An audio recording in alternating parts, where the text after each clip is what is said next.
अजहर सिद्दीक साहब, आपकी नज़र में आज का इजलास कितना कामयाब था और क्या पाकिस्तान ने अपना केस दुरुस्त सामने रखा? दुनिया के वजीर आजम ने गजा के लिए आवाज उठाई, इस बात की तो आप भी तारीफ करेंगे। बहुत शुक्रिया। देखिए, इसमें तो कोई शक नहीं है कि शंघाई ताउन तंजीम का जो इजलास है ये पाकिस्तान के लिए बहुत अहम है, इसमें तो नो डाउट अबाउट इट। उनका तरीकाकार, पैरामीटर्स के ऊपर कि ये इजलास होने से पहले पार्लियामान पे बहुत डिटेल डिस्कशंस होनी चाहिए थी। यानी ये तय भी करना था आगे पॉलिसीज को, लाइन ऑफ एक्शन भी देना था आगे क्या होना है।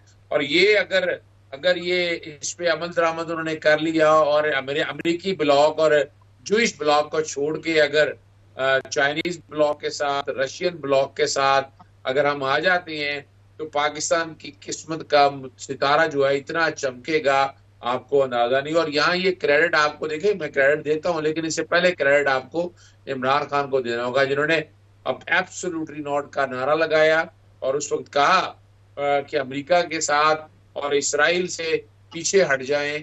और आप अगर, यानी आपके सामने मिसाल मौजूद है ना, दो खिते में दो बड़ी ताकतें हैं, एक अमेरिका और दूसरा रशिया था।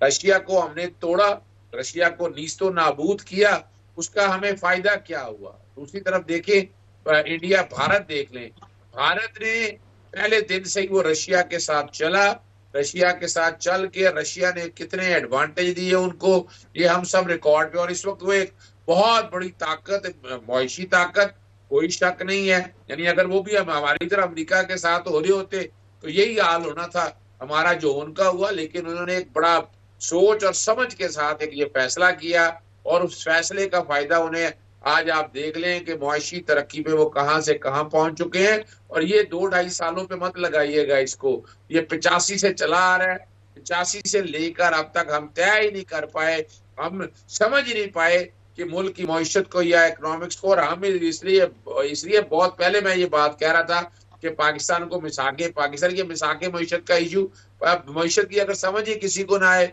यानी वही लोग जो तजर्बा पिछले 85 से करते आए हैं और मुल्क वहां से नहीं सका, अब आगे अगर निकालना है तो आगे निकालने के लिए एक वाइब्रेंट सोच की जरूरत है, एक ऐसे पाकिस्तान की जरूरत है जो इमर्जिंग पाकिस्तान के तौर पर और आने वाले दौर में पाकिस्तान एक बहुत बड़ी इकोनॉमी की शक्ल में सामने आ सकता है। ये कोई इतनी बड़ी बात नहीं है, यानी हम ये कहूँ कि एक मौजे की बात है, नहीं, सवाल ही पैदा है। फर्क सिर्फ इतना है कि आपको अपनी इकोनॉमिक पॉलिसी या स्ट्रेटेजीज ऐसी करनी पड़ेगी कि आप डॉलर की फ्लाइट को रोक सकें, आप मुल्क के अंदर जॉब ज्यादा पैदा कर सकें, एक्सपोर्ट बढ़ा सकें आप। लेकिन अभी तक तो हालत यही है कि आपका ब्रेन ड्रेन हो रहा है, मुल्क से लोग निकल कर जा रहे हैं, एक्सपोर्ट आपकी बढ़ नहीं अजहर सकी साहब, है। बस दो चीजें खत्म कर दें, मईशत क्या, मैं कहता हूं पूरा मुल्क सही हो जाएगा सर। एक चोरी और दूसरी काम चोरी, क्योंकि हमारे यहाँ ट्रेंड ये है सर, चोरी इतनी बड़ी करो कि आधी जिंदगी काम चोरी करनी पड़े।